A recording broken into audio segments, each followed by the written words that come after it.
Like, you must have Caucasian elements to your lifestyle, or even if I talk like this, right now, I must have been around white people my whole life.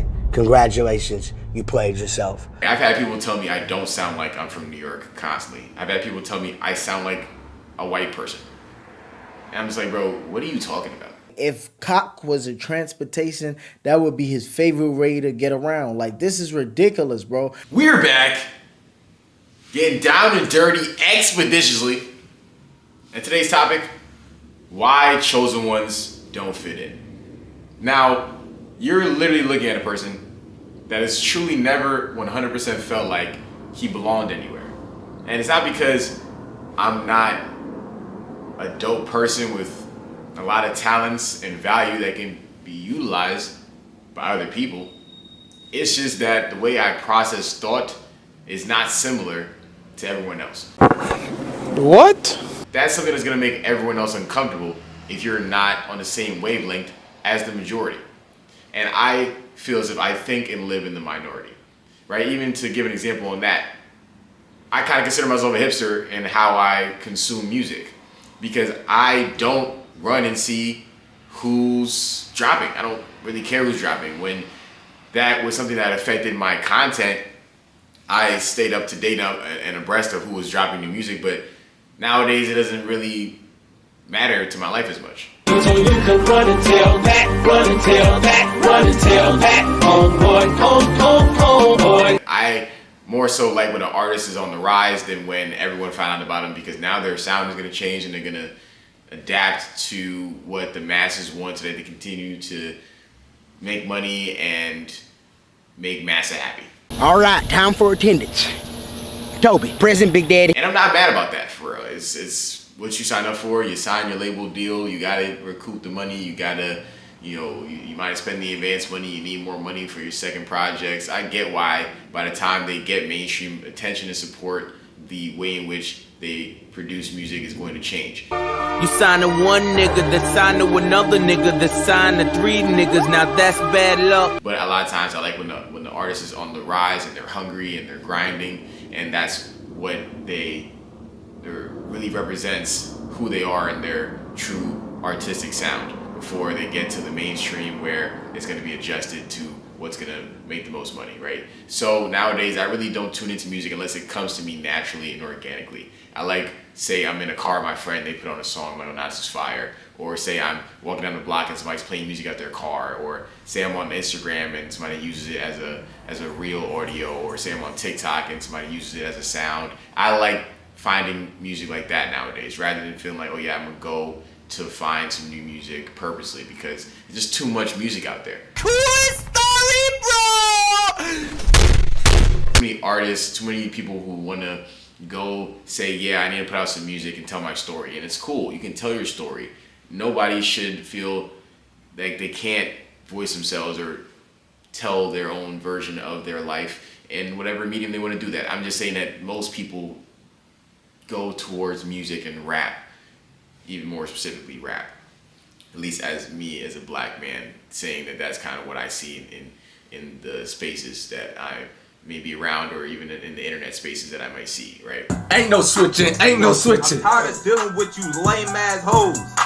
You can get hit with a cane, ho. I'm not a person that stays in tune with the new music. I still haven't heard the new Drake album, the new Kendrick album. I still haven't heard a lot of new music, because that's just, I already am past the herd opinions and group thought that comes with when a new album drops. People just want to have an opinion without actually digesting the music, right?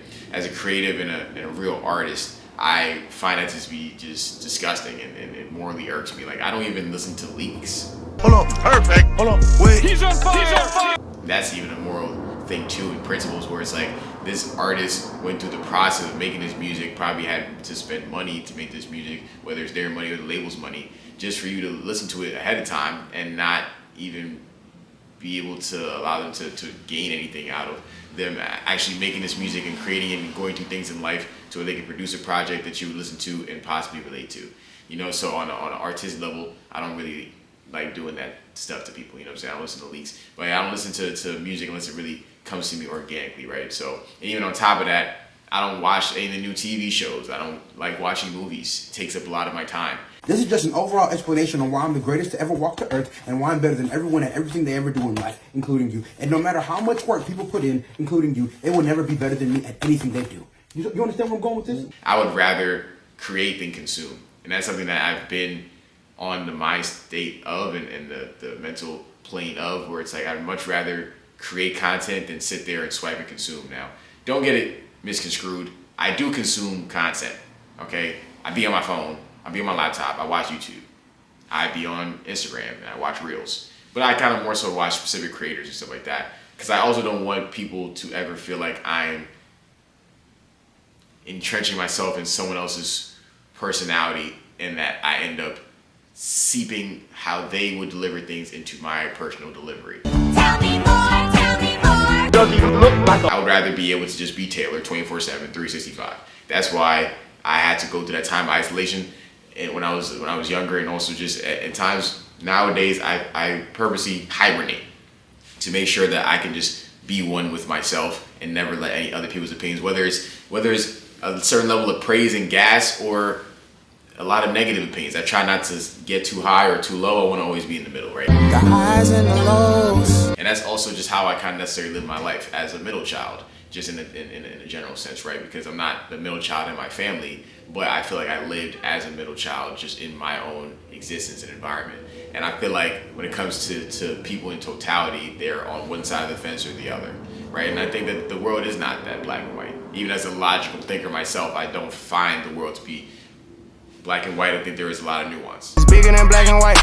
I didn't grow up in the hood and I didn't grow up in the suburbs, right? So I wasn't constantly around violence and I wasn't constantly around some level of bougie lifestyle that brought me no trouble ever. That's not where I inhabited. I was really more so in the middle, right? So when you're in the middle, you can't necessarily relate to the people that live in constant struggle, and you can't relate to the people that live with constant money and don't have as much problems. I had problems. It's just when I've always been financially, and I wasn't, feeling like I had to walk with a strap or feeling like I had to look over my shoulder every 5 seconds. That also wasn't my reality. You ain't never clip rounds or bust a zip down. Ho, sit down. It doesn't allow you to feel like you belong in either or of the communities, right? And then people that also are kind of like me, we also all individually feel isolated to where maybe we don't even think we can associate ourselves with people that are more so like us, because when you toss another black person, a lot of black people look at other black people that may not be from financial struggle as uppity, or you must have some level of Caucasian blood in you. Why you being weird to me? Like you must have Caucasian elements to your lifestyle, or even if I talk like this right now, I must have been around white people my whole life. Congratulations, you played yourself. I've had people tell me I don't sound like I'm from New York constantly. I've had people tell me I sound like a white person. And I'm just like, bro, what are you talking about? If cock was a transportation, that would be his favorite way to get around. Like, this is ridiculous, bro. You sound dumb. You understand statements like that push black people back like damn near 5 decades. Like, am I only supposed to speak in Ebonics? Am I only supposed to speak in Year? I don't get it. What's wrong with y'all? I've had people tell me that I sound like I lost my New York accent. I'll tell them that I've been from New York my whole life, and they're like, whoa, sound like you lost your accent. And I'd be like, man, I probably never had it, buddy. I probably never had it. Word to my Tim's at the spine. I didn't grow up being a sponge. I've been able to intake different cultures and experiences, and even watching different type of shows, experiencing different type of music growing up. Like, I have a very wide range view on life, right? And even when it comes to just the certain stereotypes and connotations that come with being a black man, I wasn't raised on those, right? Even in elementary school, I went to a school that peace was pushed. Like my principal was a lesbian. So like there was certain things I was already exposed to from a young age. My science teacher was gay. Whoa, where your balls at? Whoa, gotta pause that. I remember going in, we was in class, we had a bunch of computers at the time, right? And I remember just a bunch of people in my class, we found out that my science teacher was gay, and there was pictures of him and I think his husband kissing on the internet. Imagine being a child and you don't even really know what gay is. You don't even know that men really be doing that type of stuff with each other.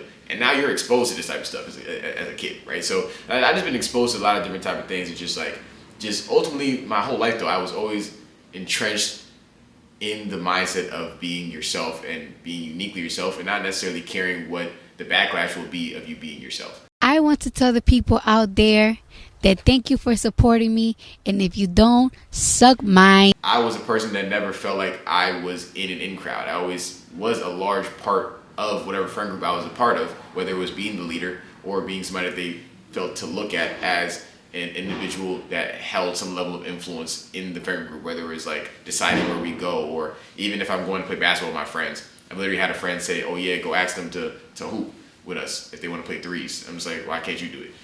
And they're like, oh, you look like the guy that would be the one to ask other people if they want to hoop. Like, bro, what? Nah, you still trash.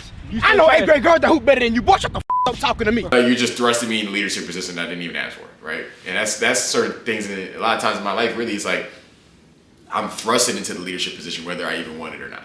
You know, sometimes you want to just feel like you can be amongst a crowd. You can be amongst a crowd. Like even when I started making these videos, I wanted to be amongst a crowd. I wanted to not only provide advice, but feel like I am amongst, right? And I do feel like I am amongst, because I watch other Chosen One creator videos and I feel like, damn, I really sometimes get a little emotional inside. Like, damn, I really resonate with this. And even with the concept of not fitting in, and even knowing that that's something that is really like a chosen one trait, and something that I've felt my whole life, and would make me uncomfortable at times, where it's like, damn, sometimes as a person, knowing, I know that I have this light that I walk with, right? And I am a beacon of light, and I want to be the beacon of light to people, and generally be a good person, and not a nice person, because nice guys always finish last. Women know you're being nice so you can get some box eventually. I can sense when people are fake or not treating me in an innately good way, and it makes me shut down, and you know, I can sense it in them. And I think it's very important for you to learn how to sense the evil in people, so it doesn't hurt you or cause you to not want to be on a righteous path, to where you can just be yourself and not have to intake their negative energy. Please, I don't have any time for any gossip now. You know, you always want to be yourself regardless of the evil that surrounds you.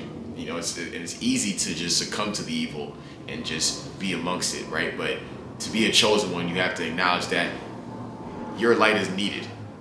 You know, like I can get angry every time somebody tells me that I sound like I'm from Connecticut or Massachusetts or the South or Florida, knowing that I've lived in New York my whole damn life. You can't really give a fuck about what people say no more. Like, yo, like what is the rhetoric that we're spitting here? Is that like I'm supposed to be a sponge?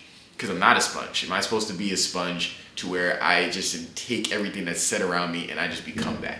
But ultimately, I also speak in New York vernacular. My nigga, my heart, what's the word? My heart and soul. I'm not your heart. This your heart, bro. These your hearts, my nigga. Y'all niggas are making me feel uncomfortable, bro. I speak like a New Yorker. I use New York slang. I use New York terms. It's just that the way in which I deliver it, I may not sound like a black guy from the trenches. You ain't never been in a dope house when the dope fiends smoke up? It's as if they say that my New York accent is gone, and it doesn't make any sense to me. It sounds like I had a girl one time, I was talking to her at this club or what have you, and I was wearing a fitted hat and a blue and orange button down, and I think like some blue slacks. Shorty said that I looked like I was from Connecticut, and she was like ultimately just trying to cut my ass because of where it's like, I guess in that moment I didn't fit in, so where me not fitting in, she chose to ridicule me. Why you being weird to me? People will try to single me out as the person that is not alike, rather than bring me in to feel alike. It's usually damn, why are you not trying to be like us, rather than, oh, let's embrace this individual. You know, I was even having a conversation with a girl yesterday at a taping that we were doing at my studio, and it was me and my homie, and we were talking to her for a little while, and ultimately when she left the situation, talking with my other friend, she said that your friends are really different. Like they're really interesting, and they have different things to say. Excuse me, everyone. I am your king, and I am a very busy king. Please do not try to call me, text me, or contact me in any way, shape, or form without scheduling an appointment first. We provide different things to the table because ultimately you don't want to be a copy-paste. It's okay to be yourself and not fit in. It's probably the best option to be the black sheep because you're you, and they can sense that. They know that they are like everyone else, and you should never want to be that. You was born alone. You're going to die alone. At least make sure you was the best version of yourself and true to whoever it is that you are when you woke up out that coochie and when you go to sleep in that casket. Be yourself. Be true to you. 24/7, 365. And while you're doing that, make sure you play to win so you don't play yourself. We outside getting down and dirty. My guy Taylor's in the building. He's a YouTube superstar, Instagram content creator. What else do you do, sir? And, I get down and dirty expeditiously. You know what I'm saying? I got expeditiously. Expeditiously.